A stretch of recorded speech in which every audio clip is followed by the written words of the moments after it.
ईद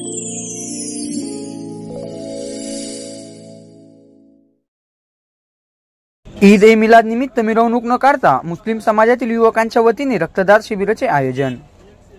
याबाबत सविस्तर माहिती अशी की ईद ए मिलाद अर्थात पैगंबर मोहम्मद सल्लल्लाहु अलैहि वसल्लम यांच्या 1499वी जयंती निमित्त संपूर्ण जगभरात मुस्लिम समाज बांधवांच्या वतीने अनेक सामाजिक उपक्रम राबवले जात असतात।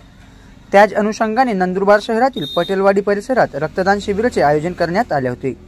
नंदुरबार जिल्हा रुग्णालय व बादशहानगर अरबी मदरसा यांच्या संयुक्त विद्यमाने हे ब्लड कॅम्पचे आयोजन करण्यात आले होते। तसेच पैगंबर मोहम्मद सल्लल्लाहु अलैहि वसल्लम यांची जयंतीनिमित्त मिरवणूक 19 सप्टेंबर रोजी निघणार आहे। मिरवणूक न करता समाजातील युवकांनी रक्तदान शिबिर करण्याचे ध्येय निश्चित केले असून रक्तदान शिबिराचे आयोजन करण्यात आले होते। यावेळी आयोजक जावेद इनामदार काय म्हणाले हे सविस्तर माहिती त्यांच्याकडून ऐकूया। आमच्या महाराष्ट्र न्यूज ब्युरो नंदुरबार।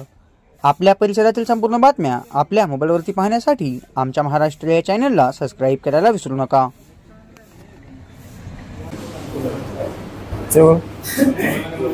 आज 16 सप्टेंबर 2024 रोजी ईद मिलादुन्नबी निमित्त नंदुरबार जिल्हा रुग्णालय व अरबी मदरसा बादशाहनगर नंदुरबार यांच्या संयुक्त विद्यमानाने रक्तदान शिबिर आयोजित केलं होतं।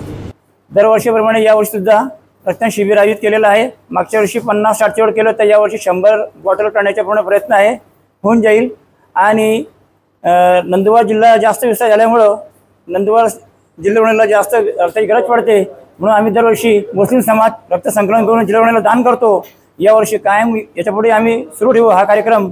यामध्ये आमचे civil doctor Rizwan Rangrez, doctor Sayyed Mubarak आणि इतर जे बादशाहनगर अरबी मदरसा ट्रस्ट अध्यक्ष नजीर वायरमॅन, उपाध्यक्ष अनवर वायरमॅन आणि सचिव जावेद इनामदार, बाकी इतर जुबेर मंसुरी आणि नासिर धोबी आणि इतर सर्व पदाधिकारी यांनी चांगलं सहकार्य केलं, परिश्रम घेतलं आणि पूर्ण कार्यक्रम व्यवस्थित पार पाडलेला आहे आणि याच्यापुढे करत राहणार।